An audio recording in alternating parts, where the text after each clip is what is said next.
Não é uma, não é duas, são 3 notícias terríveis sobre o Lula. Foi confirmado, eu vou trazer essa informação completa nesse boletim, além dessas outras várias informações. Separei aqui uma pancada atrás da outra para trazer aqui para todos vocês notícias urgentíssimas, muito grave que acabou de acontecer. Eu vou explicar nos mínimos detalhes. Rapidinho, claro, antes de tudo e qualquer coisa, não esqueça de se inscrever aqui embaixo no canal, ativar o sininho das notificações e compartilhar o vídeo o máximo possível que vocês puderem. Dando início, pra gente, tá? Lula da Silva entrou em desespero, gente. Mais uma pesquisa acaba de sair e basicamente trouxe aqui uma notícia trágica para Luiz Inácio Lula da Silva. Tá aqui, ó. Lula está extremamente preocupado com o avanço da direita no Nordeste, local onde era o seu curral eleitoral, onde era o reduto. É onde o Lula mandava e desmandava. É onde decidia a eleição sempre a favor do Lula.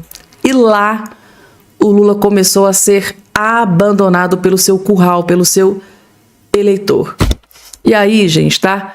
A petezada tá toda choramingando, né? Lula da Silva desesperado, Gleice Hoffmann deve estar ali convocando a reunião, mulher deve estar desesperada, Janja da Silva deve estar chorando pelos cantos, porque se ela sair, né? Se o Lula sair da presidência, acabou a vida de luxo, acabou as viagens, acabou as andanças, acabou a vida luxuosa. Eles devem estar desesperados, gente, porque imaginem só, Lula abandonado pelo Nordeste, aí, gente, definitivamente acabou pro Lula, né? Vejam só. Hora de falar de eleições neste ano de 2026. O avanço da direita no Nordeste tem preocupado o presidente Lula, que tem visto o apoio na região diminuir. E quem vai trazer essa apuração é o Pedro Venceslau, abrindo a nossa tela aqui daqui a pouquinho. Isabel Mega também traz informação e análise, mas diga lá, Pedro, o que você apurou? Olha, o Nordeste sempre foi, desde 94, 98, um reduto muito forte para o presidente Lula e para o PT, uma verdadeira fortaleza eleitoral. Em 2022, o presidente Lula venceu graças à grande vantagem que ele colocou sobre o seu adversário Jair Bolsonaro nos estados da região. O mesmo aconteceu também nas eleições anteriores que o petista venceu. Ele sempre tem uma dificuldade maior na região Sudeste, na região Centro-Oeste, mas consegue votações tão expressivas que dão uma margem de manobra, uma margem de vantagem relativamente confortável para o petista. Mas agora o sinal está amarelo na região Nordeste, porque vários nomes da oposição, muitos do Centrão, outros bolsonaristas, estão bem posicionados nas pesquisas de intenção de voto, colocando em risco governos petistas que estão há muito tempo no poder, por exemplo, no Ceará e em outros estados da região. E aí os números mostram o motivo da preocupação do Partido dos Trabalhadores. Em 2023, quando o presidente Lula estava começando o seu mandato, seu terceiro mandato, segundo o Datafolha, 53% dos nordestinos disseram que o governo é ótimo ou bom. Esse número caiu agora, em abril, para 41% de ótimo ou bom. Ou seja, o presidente Lula vê reduzindo a sua vantagem histórica na região Nordeste. Vantagem que nunca foi, esses números relativos à popularidade do presidente no Nordeste, segundo a linha histórica do Datafolha, nunca foram tão baixos. E aí tem a questão dos, vamos olhando para os outros anos. Em 2006, o presidente Lula venceu na região Nordeste com 77% dos votos contra 22% de Geraldo Alckmin. Em 2018, a Dilma Rousseff venceu José Serra com 70% dos votos contra 29% de José Serra. Depois, novamente, Dilma Rousseff em 2014 venceu com 71% contra 28% de Aécio Neves. Em 2010, Fernando Haddad teve 69,7% dos votos contra 30% de Jair Bolsonaro. E em 2022 foram 69,34% de Lula contra 30% de Jair Bolsonaro. As pesquisas mostram que nesse momento, se a eleição fosse hoje, o placar seria bem mais apertado entre Lula e Flávio Bolsonaro. Nas questões regionais que eu mencionei, um dos estados que preocupa é a Bahia, porque a ACM Neto trava uma disputa muito acirrada com o Jerônimo Rodrigues pelo governo local, que é do PT nesse momento. E o ACM Neto conseguiu montar uma grande coalizão de centro-direita, que vai inclusive dar palanque para o Flávio Bolsonaro, e ele que já disputou o governo na última eleição em 2022, pode então dar palanque para o Flávio Bolsonaro e ainda tirar o PT do poder num estado que é tradicionalmente um reduto petista. O caso do Ceará também é bastante emblemático, porque Ciro Gomes vem registrando índices de aprovação, índices de popularidade bastante grandes no estado. Ele lidera a pesquisa lá da Datafolha no estado com 47% dos votos, a mais recente, contra 32% do atual governador Eumano de Freitas. A preocupação é tão grande que teve gente do PT defendendo que Camilo Santana fosse o candidato a governador do estado, substituindo o atual governador, para manter esse grupo político no poder. Aí tem outros rachas que também preocupam o PT, como por exemplo no Maranhão, onde Carlos Brandão, que é o atual governador, rachou com o Felipe Camarão, que é o seu vice do PT. O Carlos Brandão, que vem lá do grupo político de Flávio Dino, e acabou entrando em rota de colisão com o PT, desfazendo aquela frente que foi criada pelo hoje ministro do Supremo Tribunal Federal. E lembrando que em 2022, pela primeira vez, o presidente Lula perdeu numa capital nordestina, que foi Maceió. E em Maceió, a expectativa era que JHC, o atual prefeito da capital, fosse para o PSB, reforçando assim o palanque da esquerda, mas ele foi para o PSDB. Portanto, a situação do PT em Alagoas também não é muito... Hora de falar. Ou seja, né, gente, um combo de notícias terríveis para o Lula da Silva. E essa aqui é só a primeira. Essa aqui é só a primeira notícia terrível sobre Lula da Silva que eu estou trazendo para vocês. Então, o Lula basicamente está sendo enxotado, escorraçado do Nordeste, gente, tá? E é simplesmente inacreditável. Agora deu para vocês entenderem por quê, né? Do desespero, do chororô. O Palácio do Planalto deve estar num clima de velório, né? Porque Lula perdendo no Nordeste, ou seja, gente, é o último prego no caixão do Lula das intenções de se perpetuar no poder. E para acabar de completar, tem também esta segunda notícia terrível para o Lula. Lula sendo escorraçado no Nordeste. Agora, a segunda notícia terrível sobre Lula é essa: Lula sendo escorraçado em São Paulo, gente. A situação realmente, assim, a casa tá caindo pro Lula, né? O Lula deve estar furioso aqui com essas informações. Flávio Bolsonaro tem 50,4% e Lula 38%. Gente, é uma diferença muito grande. Meu Deus, gente. O Lula deve estar chorando neste exato momento. E no segundo turno em São Paulo, diz última pesquisa, gente, tá aqui. Flávio Bolsonaro 50,4% e 38% para Lula da Silva. Levantamento da Vox Brasil, pesquisa feito de 22 a 25 de abril entre os eleitores de São Paulo, mostra que o senador Flávio Bolsonaro venceria o atual presidente Lula da Silva do PT no estado de São Paulo em um eventual segundo turno na disputa pelo Planalto. Flávio teria 50% e o Lula só 30%. Gente, o Lula deve estar enlouquecido com isso aqui, gente, tá? Meu Deus do céu, o Lula deve estar desnorteado, gente. No primeiro turno, Flávio soma 45%. Lula aparece com 34%. Realmente o povo paulista, quem diria, gente, tá? Um estado que já foi dominado pela esquerda, pelo PT, pelo Haddad. Meu Deus do céu, gente. Acabou pro Lula. Acabou pro Lula. Agora vocês pensam assim, acabou só pro Lula? Não. Acabou também para a grande aliada do Lula, Cristina Kirchner, ex-presidente da Argentina. Gente do céu, grande aliada histórica de longa data do Lula, foi pegando flagra, propina, e vai ter que devolver o dinheiro roubado ao povo argentino. Eu tô perplexa com isso aqui, gente. Justiça Argentina confirma ordem para apreender 2,5 bilhões em bens de Cristina Kirchner, amiga de Lula, gente, tá? Lá parece que tem lugares que o crime compensa, né? Tem outros que a justiça realmente funciona. Vamos lá, gente. Tá aqui. Que notícia terrível para a aliada do Lula, né? Justiça da Argentina mantém a apreensão de 2,5 bilhões, gente. Tudo dinheiro roubado. E graças a Deus foi confiscado através de dinheiro em contas, através de bens. A Justiça da Argentina confiscou um monte de coisa da mulher. E tá apreendido e não vai retornar para ela nem para os filhos. É dinheiro que foi roubado do povo e que vai voltar para o povo. Quem dera se aqui no Brasil a justiça fosse desse jeito, né, gente, tá? Meu Deus do céu. A Câmara Federal de Cassação Penal da Argentina manteve integralmente a ordem de apreensão de bens no valor de 500 milhões. Na atual cotação, 2,5 bilhões, né? Da ex-presidente Cristina Kirchner e seus filhos, Máximo e Florência Kirchner, e do empresário Lázaro Baez. A decisão foi divulgada na última sexta-feira, notícia confirmadíssima. Então, os bens da Cristina Kirchner, grande aliada do Lula, continua confiscado, gente, tá? O Tribunal da Segunda Instância negou o pedido dos réus para anular a ordem de confisco de propriedades estabelecida na sentença condenatória, ou seja, fica mantida a ordem de confiscar bens da ex-presidente, 19 bens cedidos aos filhos e 84 do empresário. O total, 104 propriedades. E parece que foi fruto de muita roubalheira, muita fraude, muita corrupção.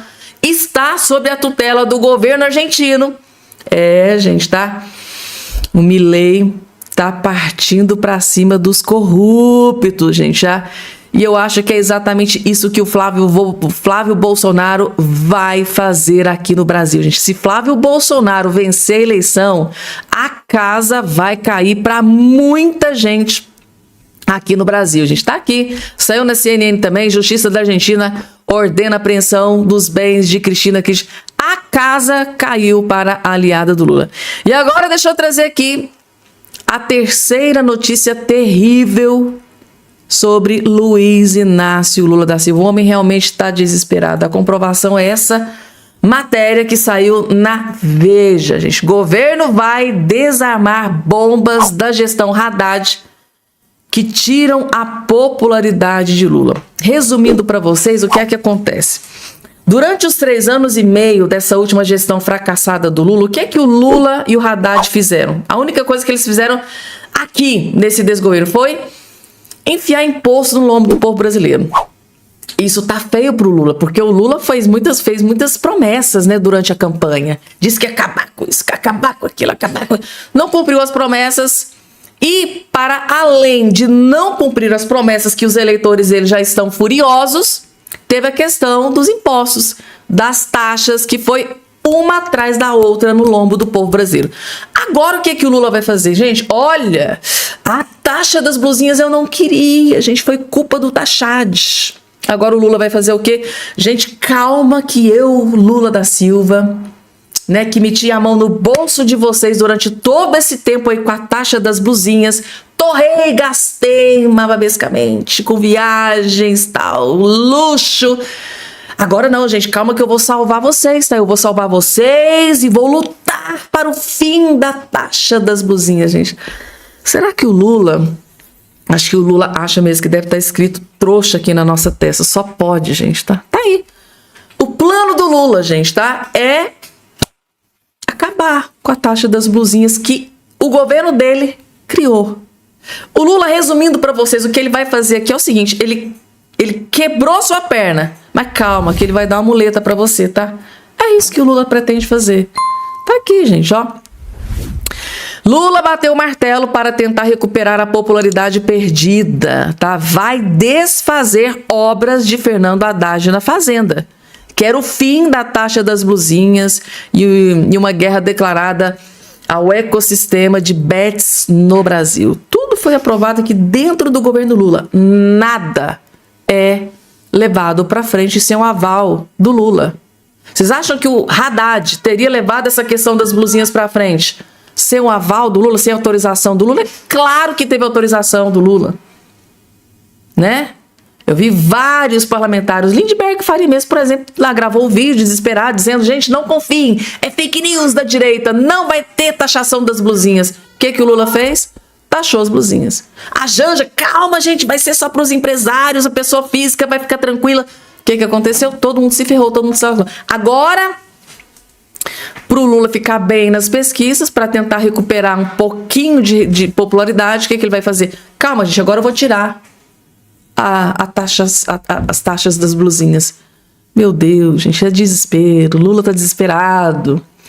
E agora, gente, decisão sobre prisão.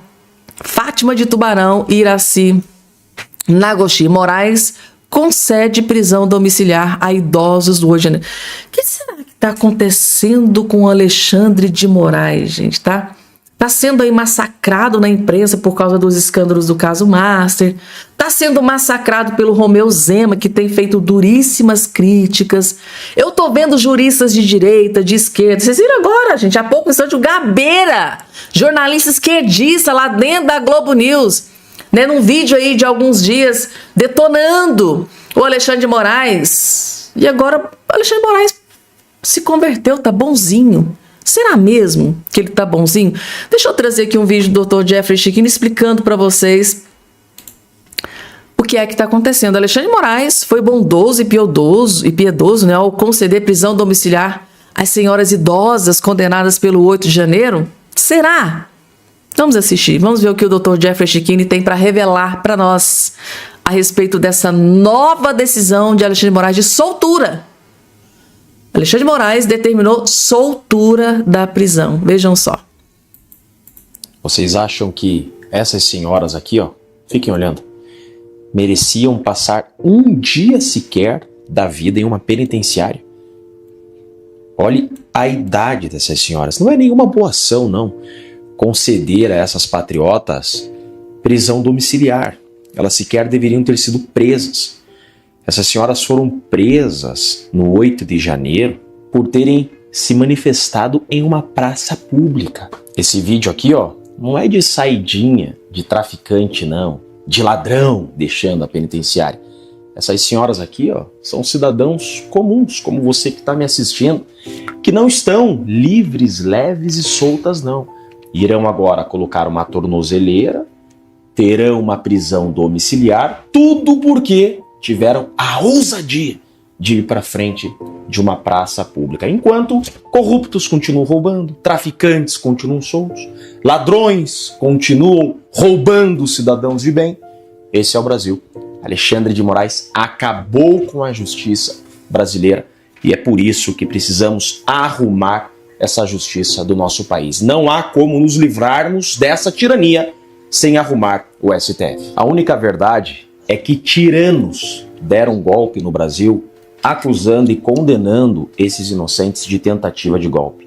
Todos esses que puniram injustamente patriotas inocentes não merecem só o impeachment, merecem responsabilização penal também. Eles é que deveriam estar nesse lugar aqui. Gente, segundo o Dr. Jeffrey Chiquini, eles, os julgadores, é que deveriam estar na cadeia, que deveriam estar presos. Que de onde elas estão saindo? Da cadeia. Ele disse que eles deveriam estar nesse lugar. E aí, gente?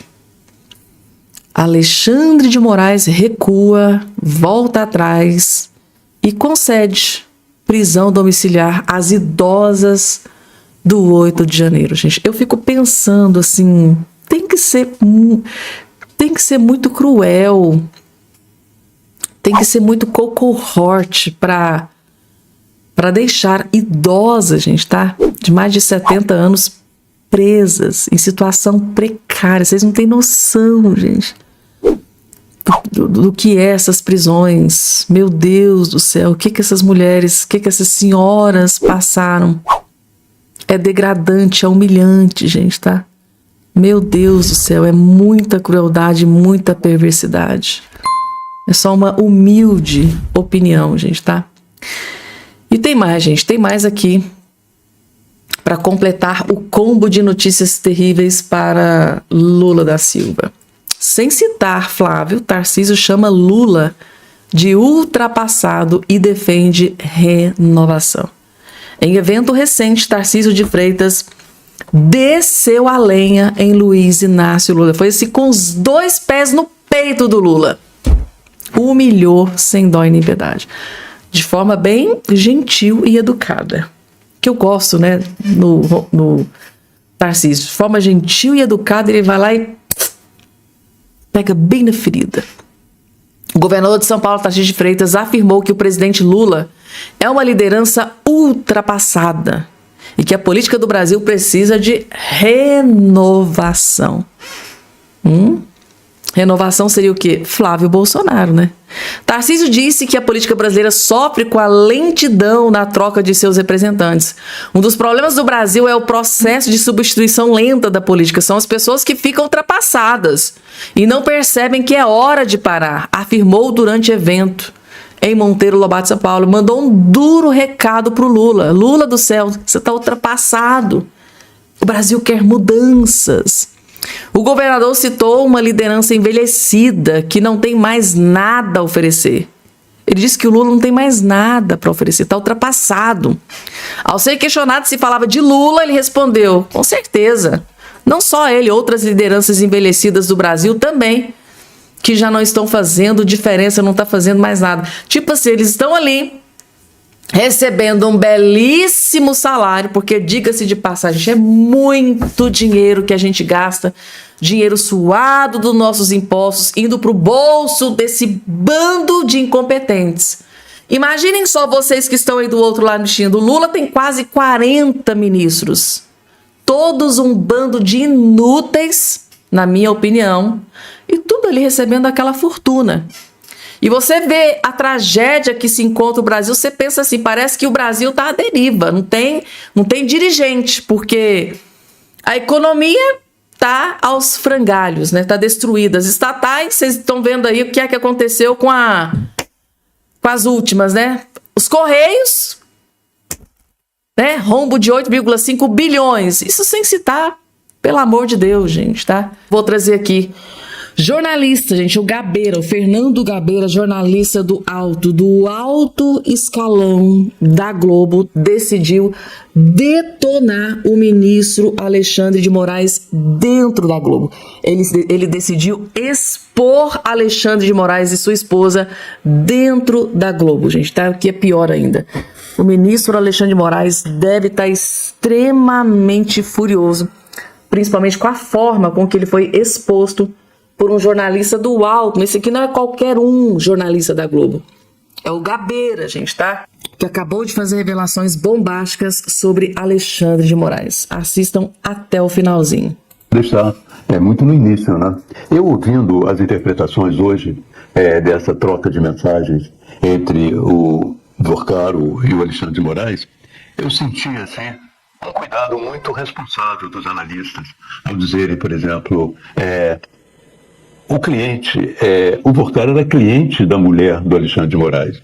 Se fosse uma conversa da mulher do Alexandre de Moraes com o Vorcaro, seria perfeitamente normal. É uma troca entre clientes e advogados. É estranho que o ministro tenha entrado no meio dessa história. Eu acho, eu me sinto um pouco analista de Bagé, aquele que fala grosserias, mas eu vejo as coisas de uma forma diferente. Eu vejo esse contrato da mulher do Alexandre de Moraes com o Banco Master, um contrato multimilionário, ele não tem expressão em ações. Ele não tem expressão em defesa de ações em várias áreas das instituições brasileiras. É um contrato que não tem trabalho de volta. No meu entender, esse contrato é um contrato para a proteção do Vorcaro pelo ministro Alexandre de Moraes.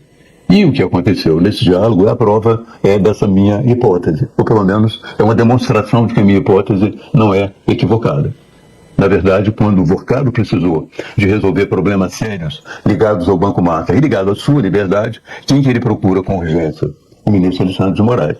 Daí eu concluo que o contrato realmente era uma fachada para o ministro Moraes proteger o Vorcaro. Concluo mais, que o Alexandre de Moraes é um funcionário do Vorcaro. Mas isso pode me trazer alguns problemas com o Supremo. Eu diria mais uma coisa que vai me trazer problemas com o Supremo. Eu acho que a essa altura do campeonato, o Supremo devia acabar.